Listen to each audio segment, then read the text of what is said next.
जगातील सर्वात मोठ्या आकाराचा पक्षी मानला जाणारा शहामृग हा आफ्रिकेतील वाळवंटी प्रदेशात आढळतो.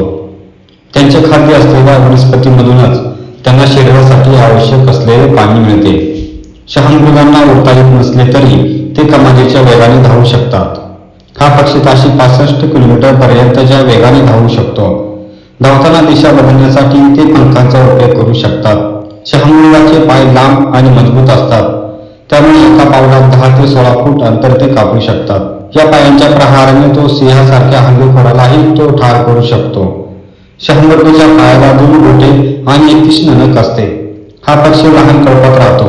शहामृग हा पक्षी आकारमानाने सर्वात मोठा पण तो उडू शकणारा पक्षी आहे. शहामृगाचा समावेश स्ट्रुथिऑर्निथॉर्निस गणाच्या स्ट्रुथिऑर्निडी कुळात केला जातो. सामान्य शहामृगाचे शास्त्रीय नाव स्ट्रुथिओकॅम्नेस आहे. तो आफ्रिकेच्या निरनिराळ्या भागात तसेच टर्की या देशात तरेतार वाळवंटी प्रदेशात, वर्षावनांमध्ये आणि मोकळ्या प्रदेशात आढळतो.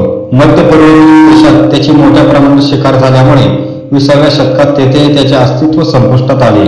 सर्वात वेगाने पळणारा पक्षी आणि पक्ष्यांमध्ये सर्वात मोठे अंडे देणारा पक्षी अशीही त्याची वैशिष्ट्ये आहेत. भारतातील बिरबल सहानी इन्स्टिट्यूट या संस्थेने केलेल्या जीवाश्माच्या संशोधनानुसार सुमारे 25,000 वर्षापूर्वी भारतात शहामृग राहतात असल्याचे आढळले आहे. आता मात्र भारतात ते आढळत नाही. शहामृगाच्या पूर्ण वाढलेल्या नरांची उंची 2.1 ते 2.8 मीटर, मान व पाय लांब असल्यामुळे त्याचे डोके जमिनीपासून सुमारे 2.8 मीटर उंचीवर असते.